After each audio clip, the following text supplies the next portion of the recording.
Welcome back to Two Crows Podcast. I'm your host, Tyler Holmes. Now, if you haven't heard the story of the tentacle tree, you should go and listen to it before you listen to this one. It's a couple weeks back with Frightening Frauen. I read it to Lee as a listener tale, and this is a follow-up on that story. It starts, an untold story from my childhood. As well as the thing in my room, there were other oddities in our house. In the doorway to my room from my little brother's room, there was always a bit of a shadow. It was always darker looking into my brother's room from mine than it was from his room into mine.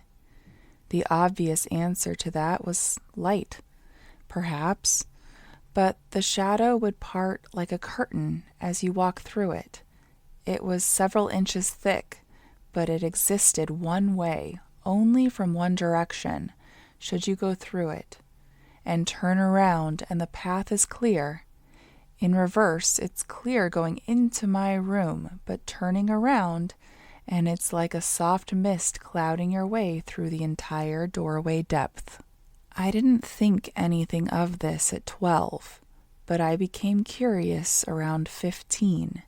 I was odd to anyone, even my friends, as few as they were, so this oddity wasn't anything unusual. I even kept a skeleton in my closet. One of the great puns.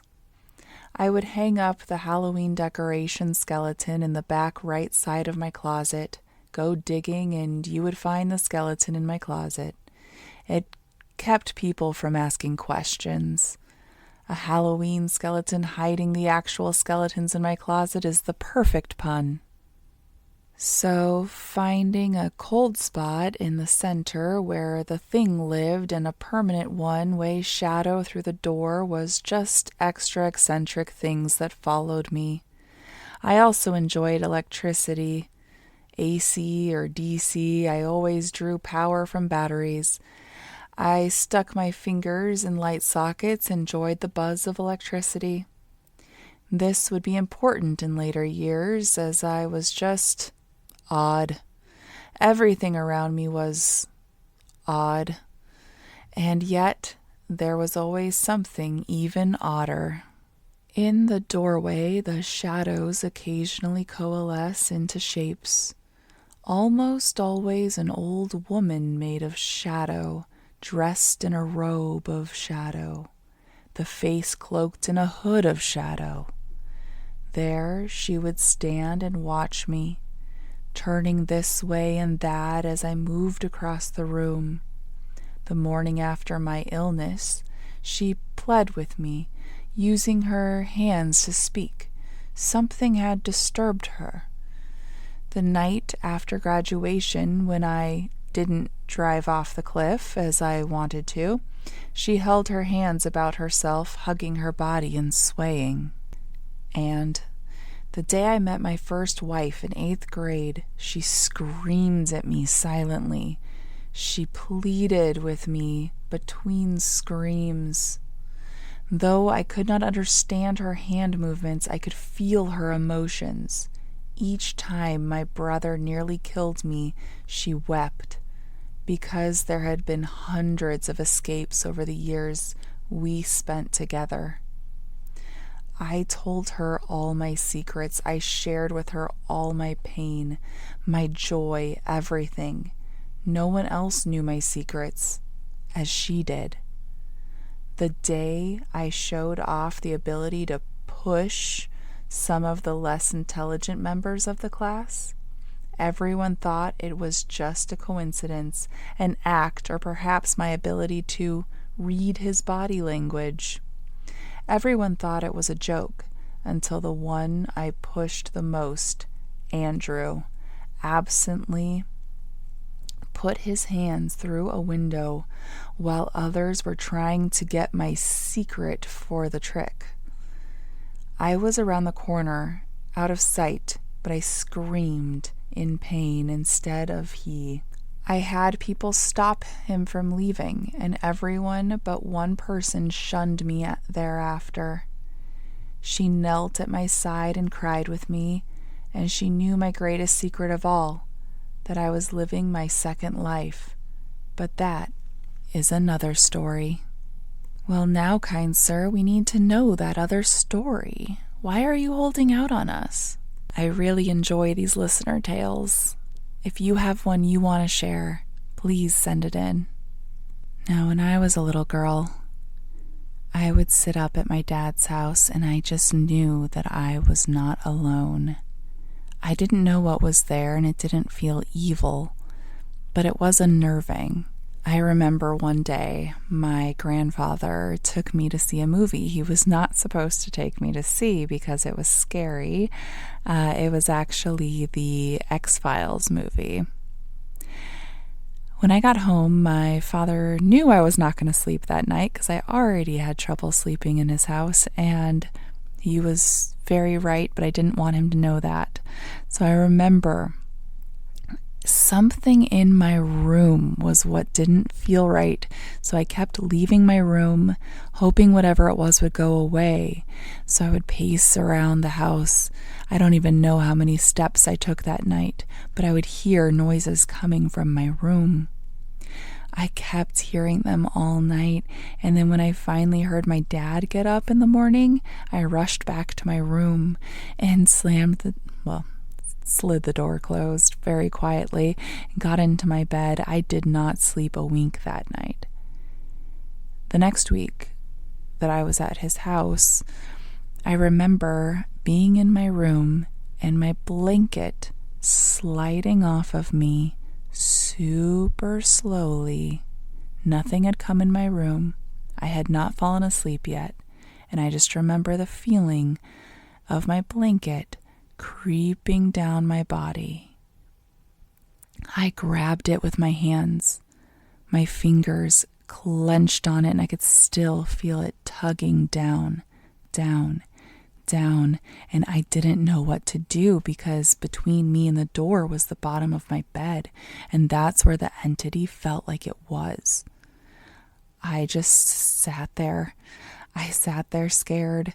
I turned on the light from my Game Boy and shined it around the room, hoping that light was what would illuminate it and make it go away.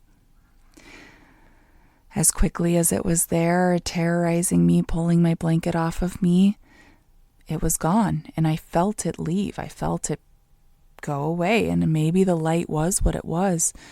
I pulled that blanket back up, pulled it over my head as if it was some sort of extra special shield that would take away all the evil entities, but it worked.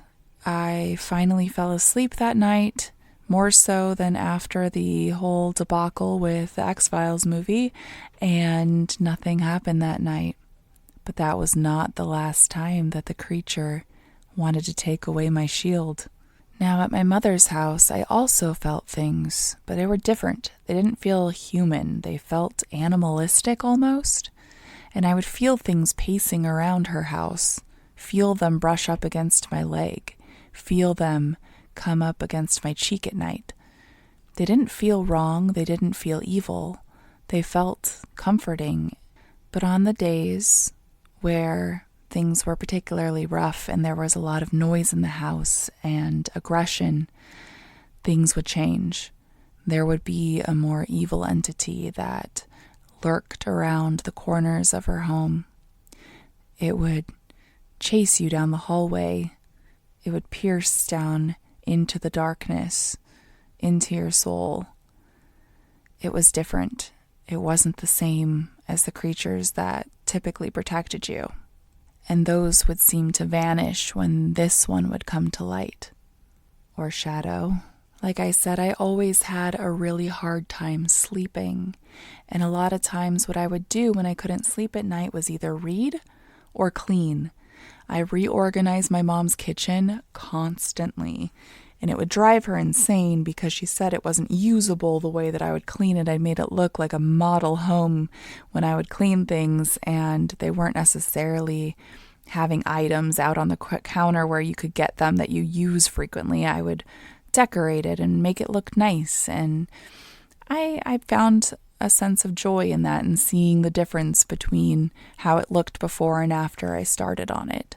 But one night when I was reorganizing that kitchen, I heard a slam behind me. She had a little island, like a little kitchen island, but it was movable. It was a cart on wheels, and there were little drawers and a cabinet on it. And that cabinet like kept slamming, like very small, like you open it a tiny bit and close it, not like a full-on slam. And I kept turning around and looking and thinking her dogs were there because she had two really small, annoying dogs that would get into things, especially the trash can, but I didn't see them there. They were nowhere to be seen. So I just kept going and kept cleaning, and then things kept moving. I would put things in one place, turn around to get it, and it was on the other side of the kitchen. Very bizarre. It was almost like a trickster. It didn't feel evil. It felt weird, like a little brother trying to antagonize you or play a trick on you. I got the kitchen finished, getting it clean, and I went back to my room and I kept hearing that same slam. And I went back out to the kitchen, checked it again. Nothing was there. Back in my room, and my door opened. And it had been fully closed and latched, so I got back up, closed it again, and then again it opened. I got no sleep that night. I don't know how many times I got back up and closed my door, but it never happened again after that night. So I don't know what was going on with my door. If there were some weird magnetic energies going on with doors that night, who knows? But it was very bizarre, and I definitely think about it when I hear a similar sound that isn't present in a way that makes sense. There were other nights that I couldn't sleep, that I would go out to the couch and lay down, and I would just feel something watching me from the hallway, and I would hold in having to go to the bathroom because I did not want to walk down that hallway because it was so dark and I could feel the darkness. It was thick, and it just, you could feel eyes on you without seeing them. It was very bizarre, and it went on like that for many years anytime there was a lot of conflict going on in the home. And my sleep would get worse and worse and worse. But it had been like that. I'd been fighting sleep issues since I was a baby. I was a baby that would lay there and just not sleep. Just be quiet. Be okay with being bored. That's always been, I've always found things to do. I don't know if I ever really complained about being bored as a child, but I don't know. It's like something was stealing my sleep. I really couldn't describe it. It's a lot better now. I was on sleeping medication for a while, and now I take medication for nightmares, and I've been able to sleep. I wake up a lot, but that rest has never really fully sunk back into my body or ever was in my body. I'm always tired. It's not like I'm getting enough and I just need less sleep. I'm always exhausted, but I just can't seem to really sleep. So now as an adult with my own home and my own ghosts, I try to keep them as happy as possible because they don't seem bad. Nothing in my house has ever felt evil. One time I was really scared when an event happened, but I've never felt like it was intentionally there to scare me. And again, I don't know if it's energy from ghosts like we think of them, or if it's something else, some sort of just past energy that's still there, events that are still there. I don't know, but I definitely am a believer. What experiences have you had? Definitely send me an email. Let me know what you have witnessed, what you have gone through, what has plagued your life. If you've had the same instances over and over again, or different things that have happened, or one in particular, I want to hear about it. My email is tylerholmes89@gmail.com. That's tylarholmes89@gmail.com. Send in your stories, or if you want to tell it yourself on the podcast, I would love to have you as a guest. Thank you all. I adore you. You bring so much joy to my life, just knowing that we're connecting on this weird level. And I hope to see you next time. Crow out.